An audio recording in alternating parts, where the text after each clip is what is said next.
Walker and the Republicans put into place Act 10, which took away collective bargaining rights for public employees, that 100,000 plus Wisconsinites turned out in Madison.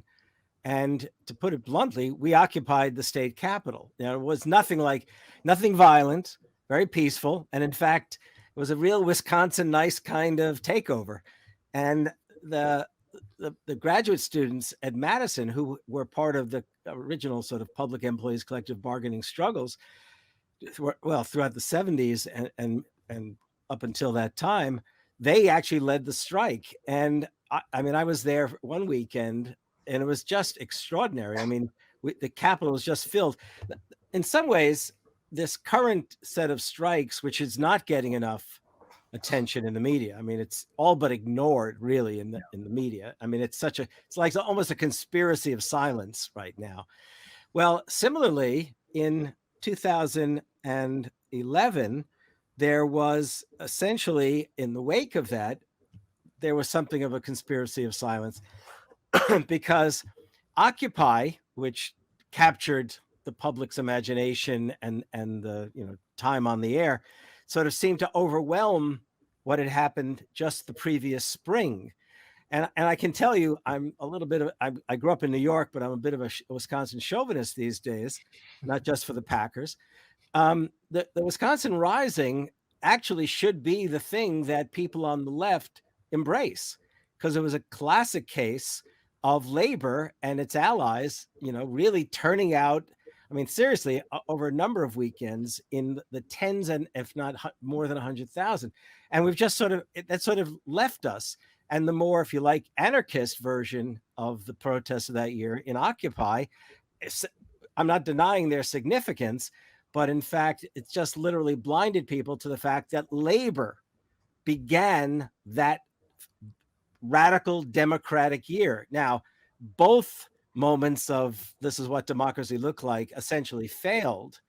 Okay. But it was an indication that after 45 years, well, 40 years then, but 45 years and not 50 years of class war on working people, that working people were prepared to step up and fight back. And the tragedy at that moment, really the tragedy is the fact that Obama, who ran claiming he was the friend of labor and he would put on his marching shoes if workers were out on strike, okay, or needed his assistance, which was metaphorical for we'll be there, don't worry, utterly turned his back on the occupation, on the Wisconsin Rising. He didn't turn out in Wisconsin. Michelle didn't come to Wisconsin. I don't believe the Secretary of Labor ever stepped foot in the state. The only folks of renown were decidedly not Democratic politicians, but rather Ed Schultz, who, by the way, not long after ended up losing his job on MSNBC for his support. I'm convinced it was an anti-labor firing that took place. Michael Moore came out to support us. But it's just amazing that this sort of suppression of memory, but really 45 years. I mean, we're essentially at 50 years of class war on working people and labor. They have gone out of their way, not only to suppress voting rights all these years, not only to try to strip women of their control of their own bodies, but literally over and over again have sought to, bust unions, take back pensions, create two-tier wage systems, everything they could to deny labor a voice and clearly a memory, a public memory. We're speaking with Harvey Kaye and John Shelton of the University of Wisconsin, Green Bay. The book is Make America Radical Again, Take Hold of Your History. And I do think that this is an important point that you made, Harvey, is that Wisconsin, to me, is one of the most glaring examples of how neoliberalism has completely changed the dynamic of politics in this country. And as you alluded to, 2008 happens, Obama becomes president, and within 2 years, the Koch brothers' favorite son, Scott Walker, becomes the governor of Wisconsin. If you can elaborate on what that sort of 2-year period was like to how we led to one of the absolute worst governors we've ever seen. and that's not being hyperbolic. That's how bad Scott Walker really was. Yeah. And how that whole transformation came about from such a progressive state to such a hard right state. It's all Obama's fault. He never. Well, let's put it this way. Let's put it this way, and I promise to answer that question. But let's put it this way. And by the way, I do want to point out, in the very vein of our conversation, John brought out a couple of years ago a really great book entitled "Teacher Strike," which goes back equally as I do to find the roots of all this in the 1970s. Johnny, maybe you should hold that up. Yeah. Always have your merch ready. Always. Yeah, there you go. Right. Well, gosh, I forgot what specifically I was going to say, but in response to your question, there really was a sense in the 2008 campaign, Obama's campaign in 2008, that this would be the resurrection of FDR and the New Deal, right? I mean, I don't know if you guys are old enough to remember, but the magazines that had, whether they were conservative magazines like National Review or progressive magazines like The Nation and others, they all had on their covers, "Are we going to see a New Deal?" And they even had Obama decked out. On magazine. Yes, right. Decked out as if he was FDR, with the hat and the cigarette on the stick and the whole thing.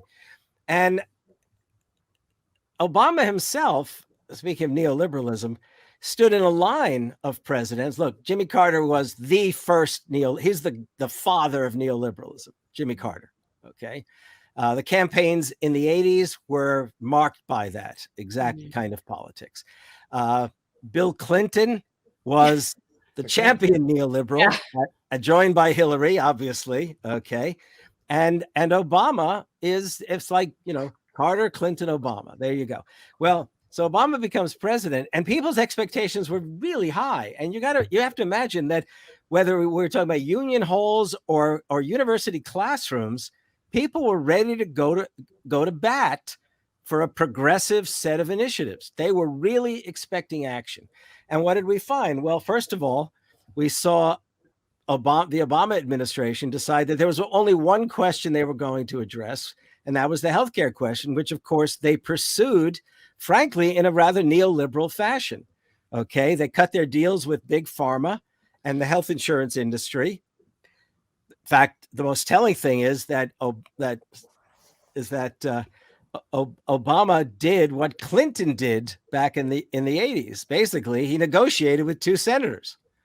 Okay, I mean, sorry, let me go back. Clinton, more importantly, to start with, Clinton appointed Hillary to run the healthcare commission back in the 80s, which was a secret healthcare commission during which time the Republicans and Capitol mobilized. And I said at the time, this will cost us healthcare for 20 years. Well, then Obama comes in, promising the return to that very question.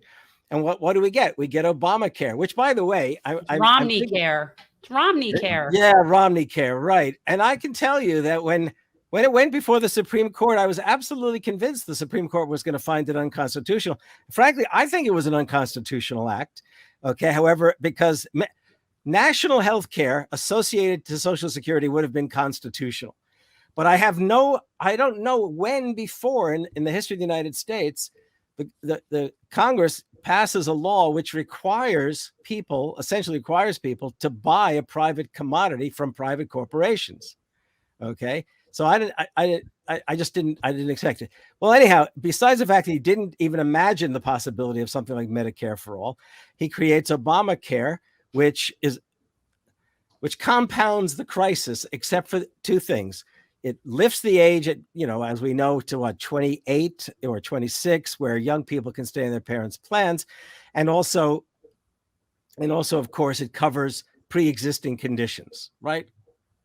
Those things, for those reasons, what I would never wish to see anything but advances on Obamacare rather than its elimination. But it is the case that in every single way, Obama repeats the Clinton years, essentially. He turns his back on labor. By the way, Clinton turned his back on labor because the question was whether or not we would see the revival of the labor movement. And hell, it was labor and the environmental movement which basically put Clinton in office. And he turned his back on them. He negotiated NAFTA.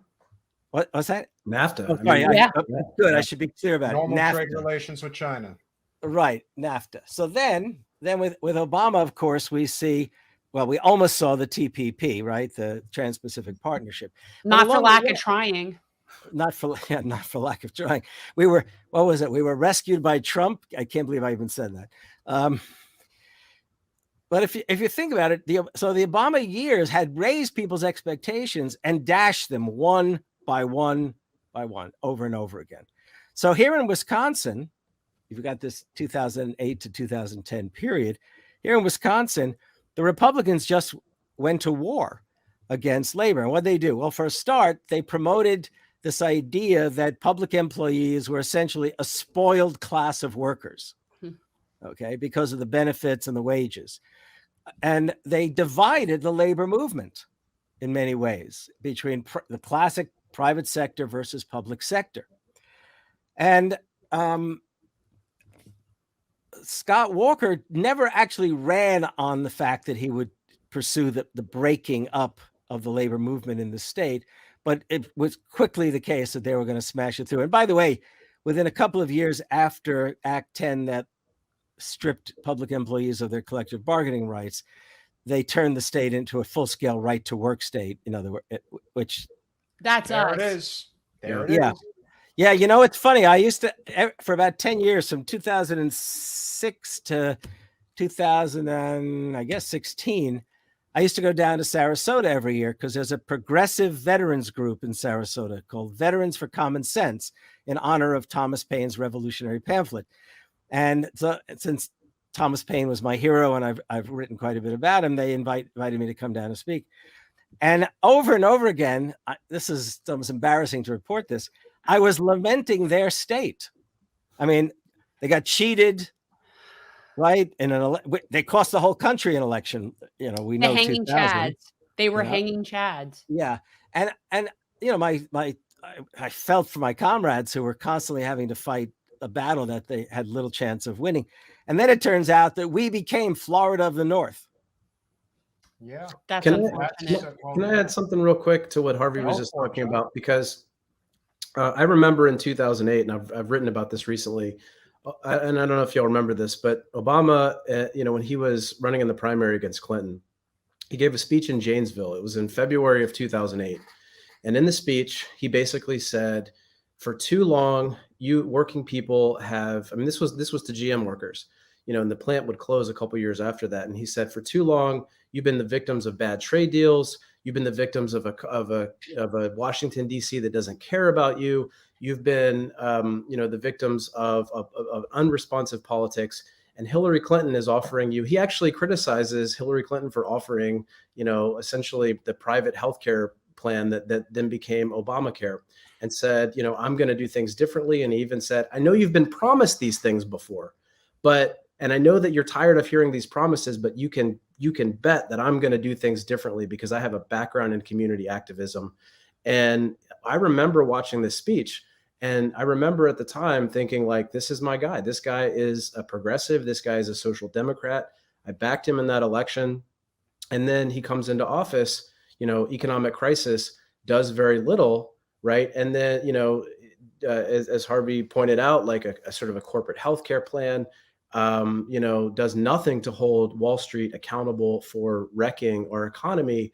And Walker completely exploited that, right? He completely exploited the fact that a lot of working Wisconsinites had basically felt like they'd been promised things and never delivered on by Democrats, right? So when Walker's running for governor in 2010, he talks about this company called Mercury Marine, which at that point was looking to get, you know, huge tax subsidies to keep its facilities in Wisconsin. It's in Fond du Lac, right, which is, you know, about, I don't know, 80 miles from us, Harvey, 100 miles. Yeah, 80 miles, good. And he says, if I'm governor, Mercury Marine will never think about leaving because I'm going to create the kind of business climate that will save everybody's jobs. And after decades of Democrats, basically, this is on YouTube. Can I say bullshit? Well, I just said, Yeah. You know, hearing these bullshit excuses like Clinton, you know, NAFTA's going to create all these great jobs for you and you're going to get retrained. And then Obama coming in and saying, I'm going to do things differently. and then not doing them differently, you can see how a lot of working people said, you know what, in 2010, maybe I don't vote, or maybe I vote for the Republican to do things differently. So those things are definitely connected. And, it's really just a shame, because the sort of lofty aspirations, I think, of Obama really did play a huge role in this shift toward a very reactionary Republican. Thanks for watching. If you want to support our mission to transform politics into service, please like this video, subscribe, follow us on social media, and consider joining our Patreon, where you'll get early access to our interviews as well as other exclusive content. Links are in the description. Peace out.